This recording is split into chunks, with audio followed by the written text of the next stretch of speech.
I'm here at Lake Etilan, Guatemala for the third time.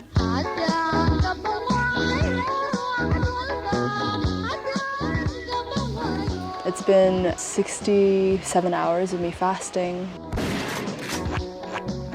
Ad gure name, jigad gure name, sad gure name, siri gure deve name. Papaya covered in lime and pineapple.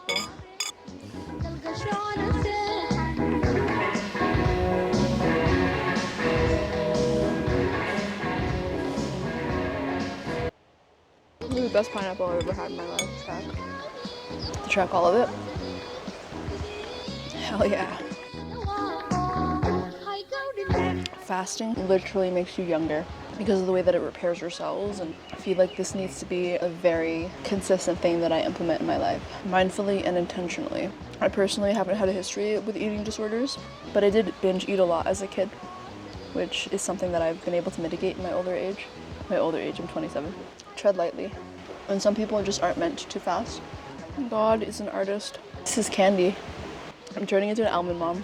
Fruit is so much better for you in terms of sugar processing because there's fiber to help mitigate absorption of sugar.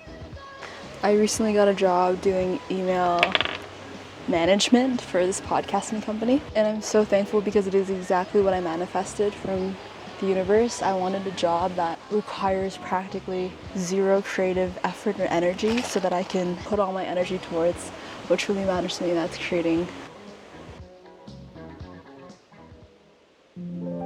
Goddamn, I am facing a lot of deprivation and a lot of lessons in the last couple of days. I wrote in my journal that sometimes you have to lose something or be deprived of it in order to truly appreciate it. I did a 67-hour fast. I lost my favorite pen, and the boy that I liked told me that he's not sure about his feelings for me. So, but I found my favorite pen, and I had a conversation with this boy yesterday. I think recalibrating in every way, being able to really appreciate food, the taste, the texture, being able to write with his pen, knowing what it feels like to not have it, and being able to perceive this guy for who he actually is as opposed to this projection of a future insecurity with him, and heal a lot of that tendency that I hold to be protected or secure through somebody else. God will keep showing you the same lesson over and over and over again until you finally learn from it. And I really feel that. And it makes me want to cry because I'm mourning that part of myself that reaches out for attention, validation, security externally. I'm doing IFS right now. She feels lonely. She feels alone. She feels like nobody cares about her because to be known and to be wanted and cared for is to be loved. And this is the continual process of learning and unlearning. I got myself. I'm gonna be okay.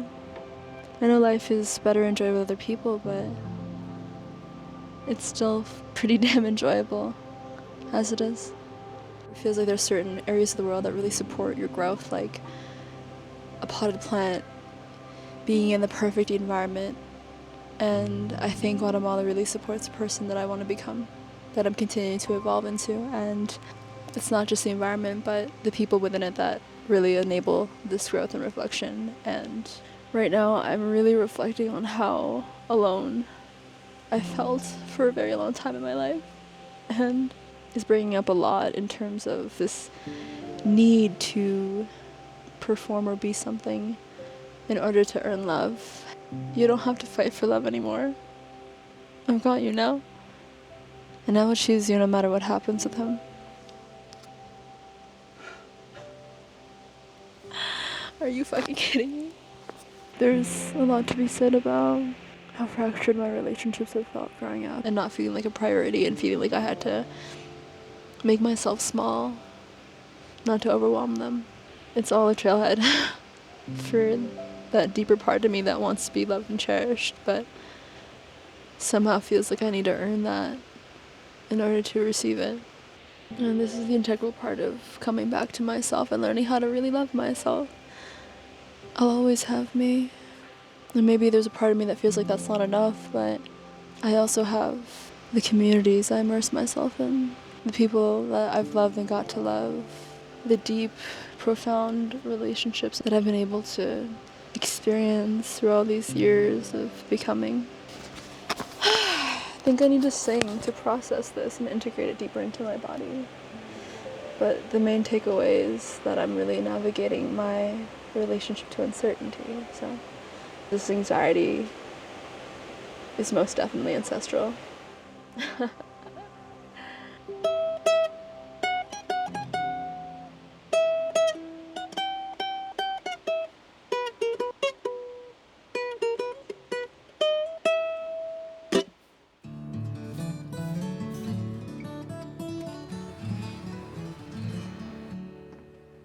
I sailed a wild, wild sea, climbed up a tall, tall mountain. I met an old, old man beneath the weeping willow tree. He said, now if you got some questions, go and lay them at my feet. In this really weird liminal space of emotional ambiguity and not knowing what's going on in my life, nobody could truly break my trust. Ever. Hi, Gabby. Nothing can ever truly break the trust that I have with God, with the universe. And I would often look at the stars with this knowing that the stars are these infinite luminaries that transcend time. The stars have been here before my birth, and they'll be here to experience me, experience the most beautiful things in my life, to be with the love of my life, to have children, to die eventually. And so the stars will have seen everything that I'll ever go through in this existence. In moments where I have no idea what's happening with my life, what's going on next, I can sink deeper into this feeling of trust, knowing that what's meant for me will come. And I fucking need to hear that. I have no idea what's happening in my life right now, and it's kind of exciting.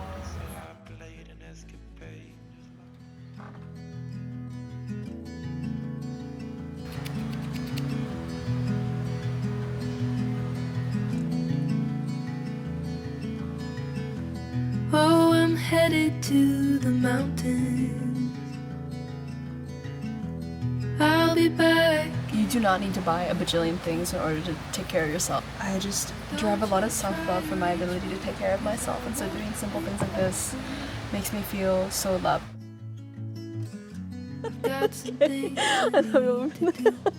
Insecurity and anxiety. I felt mostly anxious. Was trying to dance. I had a really good time at first, but then I just found I couldn't get into it. I did take a microdose prior to, so I ended up going back into my room and journaling and listening to the same playlist I listened to when I did ayahuasca. And I just laid in the hammock, allowing the discomfort to course through my body. After some time, I had this epiphany where I need to circle back to where I started with my spiritual journey. Abraham Maslow's hierarchy of needs. I realized that because all of my physiological needs have been met, I just feel safe. And because I feel safe, now the next tier in Abraham Maslow's hierarchy of needs is love and security. Because of this whole situation with him, I've been faced with this feeling of lack of security and this fear, this not knowing what was going to happen next, this instability, especially as a traveler. I don't really have that consistency as often as I'd like to in terms of interfacing with real people. And I honestly am so thankful, because I don't think I would be able to enter this realm of shadow work had he not brought these themes. I think that's the real magic right now, is just me coming further and deeper into myself and my dharma and my purpose. That's what I think real partnership should be about. It's how this other person acts as a mirror to your life, and of course sharing love and being able to experience that, but ultimately growth. That's all I could have ever asked for.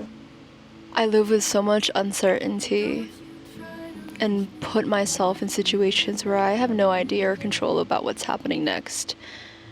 I refuse to stay in cities. I refuse to be in situations where I don't feel like I can evolve like a flower in a pot sitting in the darkness because of this right here. A big factor as to why I'm doing this is because it would cost 4 times my life in effort to maintain a lifestyle that I don't even want to live in. I don't want to be in a city. I want this. Rent is like $600 Canadian a month. Food cost $50 to $60 a week. But it's also important to understand the impact on the locals. It's important for me to contribute and buy locally and support the locals. It's balance, you know? My favorite people in the world Their names start with M-A. Isn't that funny? Most of them. Mara, Marilyn, Max, Marina. Wild. Mama. Mama, gee. So the little drawings. It's gone. Ah, okay. No more salt. This mushroom. This is the reishi mushroom. Oh my god. Wow. I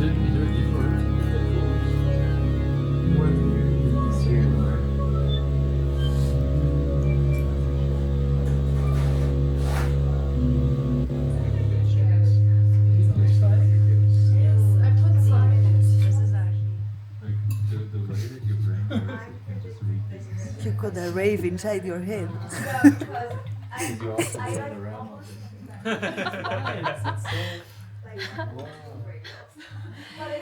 Aliens.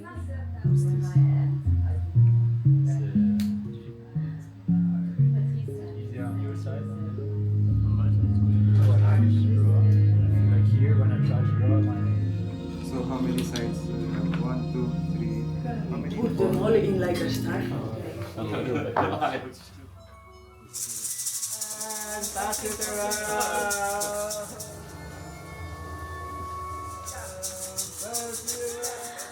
Oh, love is a fucking. Love is a burning